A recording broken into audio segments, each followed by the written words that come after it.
So meeting of July 8th, 2013 to order. We'd like to start with the Pledge of Allegiance. I pledge allegiance to the flag of the United States of America and to the republic for which it stands, one nation, under God, indivisible, with liberty and justice for all.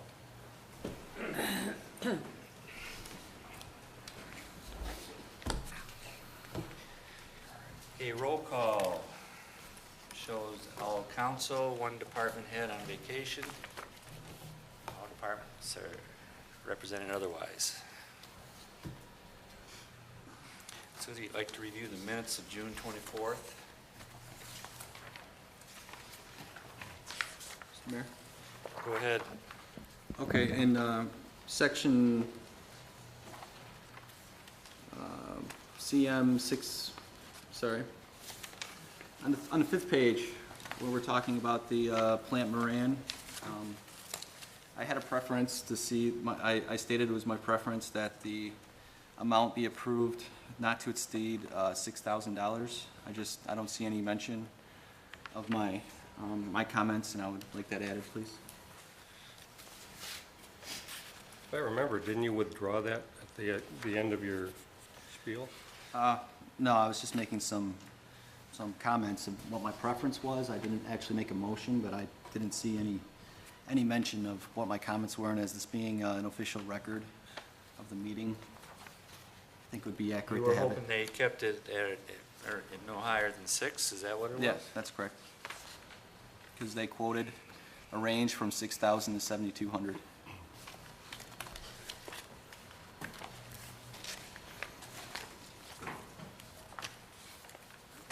Anybody else have any comments on the minutes? I move the minutes as amended. I'll support. Further discussion? All in favor say aye. Aye. Opposed? Okay, we take a look at the monthly bills.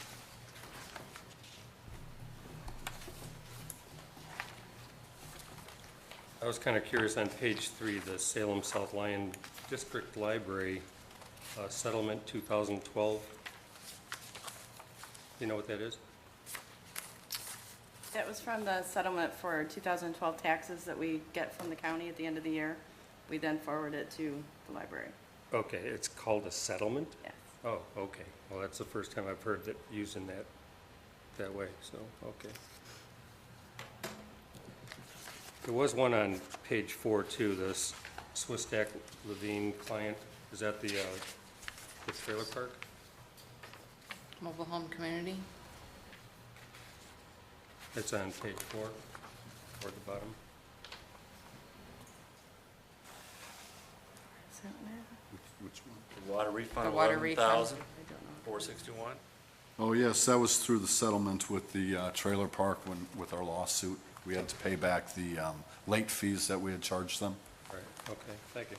We won the case, but we still had to pay Right, back for that's that. what I So I was- think they had 30 days that they could go back, so we had to pay back that. Right, it's just typically referred to as South Lyon something. Mr. Mayor, The mobile home community. Mike? We sent it to the attorney. page South 3, Lyon Woods. Wood, yeah. I guess it's checked 61385. The vendor name was Print Tech, and it was for consumer confidence reports. What page are you on? Page 3. Sorry, I didn't hear I that. believe those are the water reports Bob puts out annually. Oh, okay. About All right. the condition of the water and how great it is.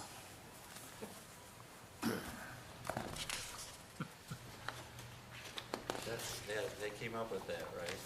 How great it was? Oh, it always does, yeah. Bob does a great job. Huh? I'll make sure I tell him I mentioned him at the council meeting. That's all I have. Thank you, Mr. Mayor. Mayor? Okay, Joe? Oh, yes. On page 1, I noticed there's a charge for repair to bumper 281 in South Lyon collision. On page 2, there's a charge for $450 to complete automotive restoration. Just curious why we went to 2 different places, if one was more specialized or... I can answer that. Complete automotive restoration is, he's affectionately known as Dave the Dinger. He does minor ding repairs and minor touch-up without having to actually replace like a whole fender or actually bump it out.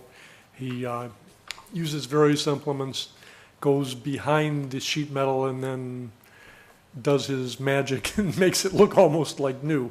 It costs probably a third to a half of what it would cost to get it done some other way. And it's certainly adequate for the minor dings and things like that.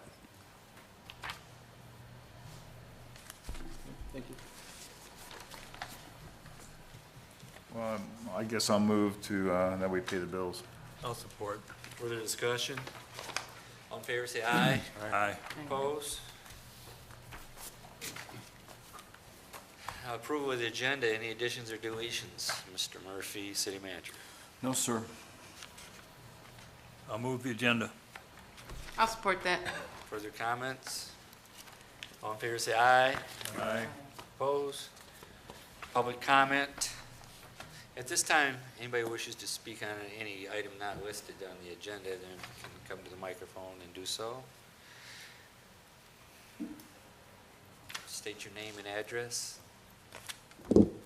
My name is Carrie Jones. I live at 883 Hidden Creek.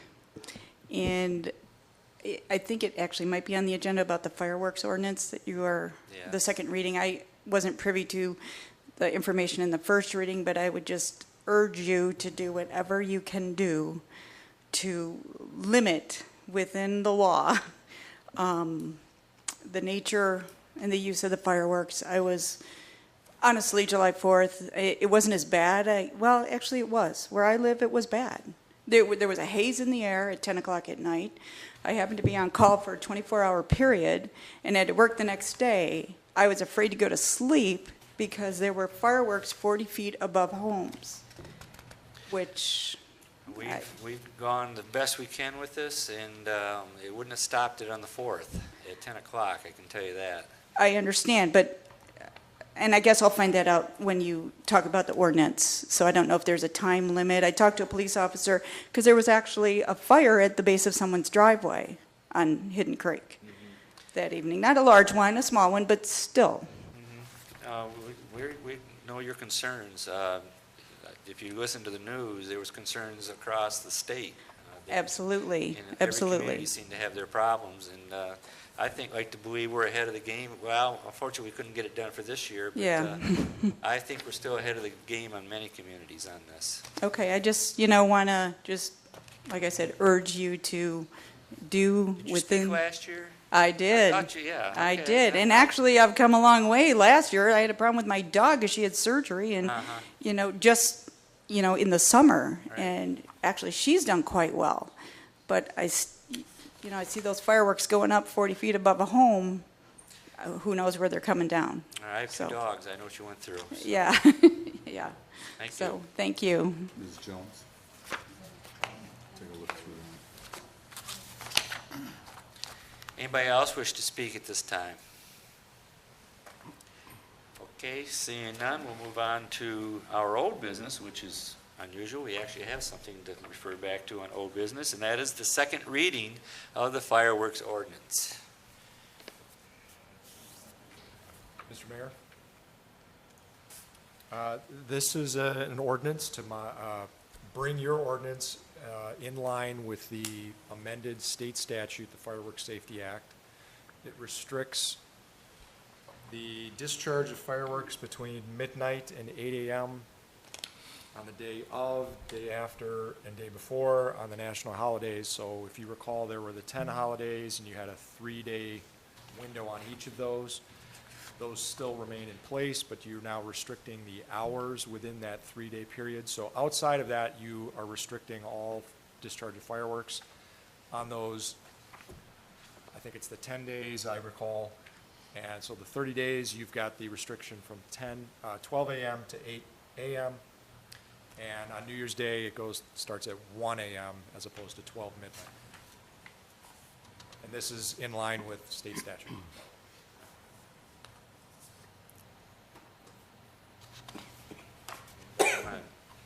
Finalize this?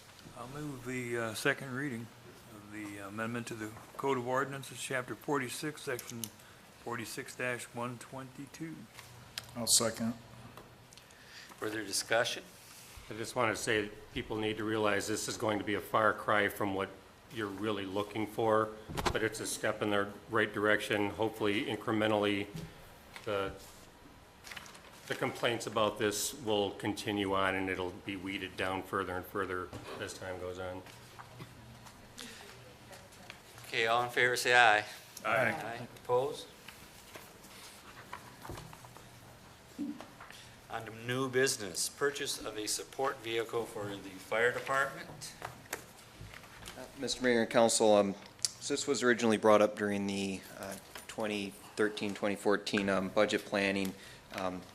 Did some investigation on this, if it would have been cheaper for us to transition just from a pay for mileage, and within 2 years, we would have had a return on investment by us purchasing a vehicle for people to use as opposed to us just reimbursing for mileage. Did very extensive research looking at the Michigan Deal, which is the state of Michigan fleet purchase program. Looked at Ford, GM, and Chrysler for different platforms, and contacted multiple dealerships, both with the My Deal under their bid program, and then also with Oakland County's cooperative bid program. Really found the best prices with them, and out of the sort, so we were looking for a smaller SUV type vehicle, and the Jeep Patriot really came in significantly below the rest. The base price for that was $18,195, and then with that was actually under the Oakland County cooperative purchase agreement is where we got the best pricing on that. So the base price was $18,195. They were able to knock it down through Saline, LaFontaine and Saline, down to $16,709. So we'd request permission to purchase that vehicle. Well, this was a budget item. You had explained your case in our budget meetings, and it sounds as though you were able to pare the price down even further than your original discussion. So I don't see any reason why we wouldn't be moving forward to purchase this. I move that we approve the purchase of a 2014 Jeep Patriot from LaFontaine, Saline, for $16,709. I'll support. Further discussion? All in favor, say aye. Aye. Opposed? Okay, you did a great job with Yeah, this. good backup. You were Thank you, really, Council. went beyond what you needed to do, really, as Oh. far as your research. It was very meticulous, and you did a great job with it. Thank you. And while you're here, we're Yeah. going to sell something. While I'm here. Move on to the sale of a 2005 Crown Victoria that is in the fire department fleet. Correct. So the vehicle that you just purchased will be replacing this vehicle, which was previously a police department vehicle. Looking for the Kelly Blue Book price was kind of in the mid 3,000s for the age and mileage of this vehicle. We wouldn't actually sell this one until the new one comes in, which would be anywhere from 45 to 90 days. By going with this minimum, we'll list that on the state website. We've been very successful with getting good pricing through the state website. So as long as we get the 3,000, hopefully we'll get more than that. This avoids having to go back to council for approval, and the buyers like that, because pretty much as soon as the sale ends, as long as we've met that 3,000 minimum, we can then complete the transaction. So Well, I'll make the motion then that we approve the sale of the 2005 Crown Victoria on the Michigan Intergovernmental Trade Network for a minimum price of $3,000. Support. Further discussion? All in favor, say aye. Aye. Opposed? thank you, Mayor and Council. Managers report. I have nothing this evening, sir. Okay. Council comments? Bev? I have nothing. Okay. Mike? Yes, we have our monthly rec center meeting on, trying to get the date here, July 15th, 7 p.m. It will be at, I believe, the South Lyon City Hall here. although we are trying to get a meeting at the Green Oak Township Hall one of these days. But I believe the meeting will be here at City Hall.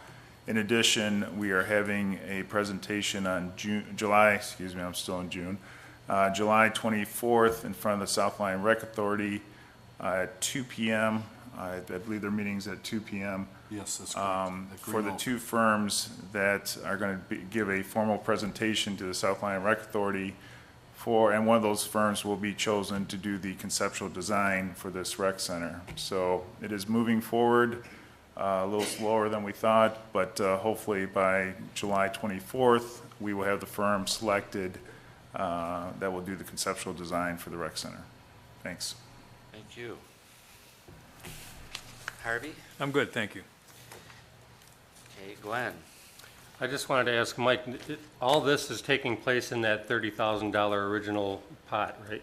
To date, we have spent nothing. What's going to happen is once the firm is selected, that's when we start spending some money for the conceptual design. Yeah, that's great. So, a lot of, The last car show that was on the last Wednesday of the month, I was able to get back in town early enough to be able to see some of it, and it was great. They were very, very happy with the extended location. They only had about half of the block, but half of the second block filled in, but they were very, very grateful to have everybody be able to be into the one showcase. So, and there was some very nice rides out there. Yes. So that was Well, great. that was Cowtown Cruisers, that's the local group. Uh-huh. And it's nice to see all these different groups and everybody trying to outdo each other. It's a very, very good format. And we get a lot of good press and gabbing about the city from people coming out to see that. That's all I had. Okay.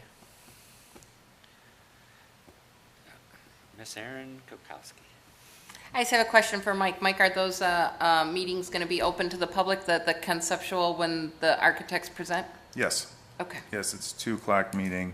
I believe one firm, the first firm is going at 2:15, and the second firm is going at 3 o'clock. That's why we're doing the presentation to the South Lyon Rec Authority Board. Okay, Mike, thanks. you should note that meeting is at Green Oak Oh. Township. Yeah, they know. Okay, just want to make sure. Yep. Don't want to send them more, yes, Police escort from yes. our building to theirs. That's all I have, thanks. Okay, thank you. Joe? Oh, no comments, thank you, Mr. Mayor. Okay. I've got about 5 things here real quick.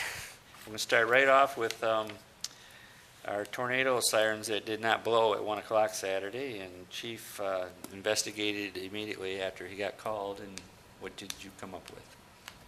We started looking into it Saturday and made initial contact with Oakland County Homeland Security offices who are in charge of testing the sirens. They knew immediately that there was a problem, and they traced the problem to the fact that they have two sets of software applications for activating the county-wide sirens, neither of which is related to South Lyon's ability to independently activate our sirens. Oakland County made a decision to test their backup application for siren activation on Saturday. That turned out to be a county-wide problem with very few of the sirens activating. It's actually a good thing that they tested their backup application and found out that it didn't work properly. They have corrected that software issue as of today. They tell me the primary activation system was never impacted, and they could have activated the sirens anytime they wanted using the primary system. But they chose not to do that because by that time it would have been 110, 115, and that would have been confusing to people. Mm-hmm. So bottom line is they're all set, and now both applications are good to go. Okay. Thank you. And they were startled, weren't they, when they found out we didn't have it either? They were surprised They that knew some others a didn't go. lot more didn't have it than they initially thought. Right. All right, thanks. The Porta-John's in the cemetery, and I was pleased to see a family stop, and all the kids jump out and run in, yelling, yay, yay, yay. And they lined up outside, waiting, taking their turns. And then the family proceeded into the cemetery to visit where they'd come from. They found the Porta-John, and you could tell, I didn't go over there to ask them how pleased they were, but you could tell they were pleased. And I also heard comments from folks in the garden area. Someone else claimed they christened it. I had nothing to do. That's the word I got. I had nothing to do with it. And so to move on, on July 20th is the Blues, Brews, and Brats. Festival downtown South Lyon starts around 3 o'clock. I think music starts at 4, but they'll be setting up and so forth. And that would be before our next meeting, so I thought I should mention that. Also, I wouldn't be likely the persons that did this, but it was truly some very scummy people stole a trailer from the Injured Soldiers program, including their special RV for carrying injured soldiers out into the woods and to the different sites. That alone was valued at around $15,000, not let alone the brand new trailer that was stolen with it over during the 4th of July. And it's like I said, that person who did that wouldn't be watching this program anyways, but they truly are scum to do something like that versus our injured soldiers.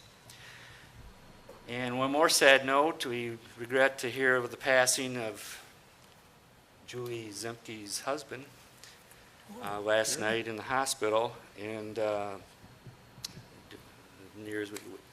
he'd had an ailment and he did not survive it, and we're very sorry to hear that for that family.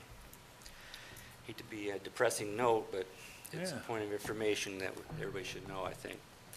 And with that, we'd like to call for an adjournment. I move we adjourn. I'll support. Okay, discussion, all in favor say aye. Aye. Opposed? Okay, that ends the meeting of approximately 25 minutes on July 8, 2013. Yes, it's on.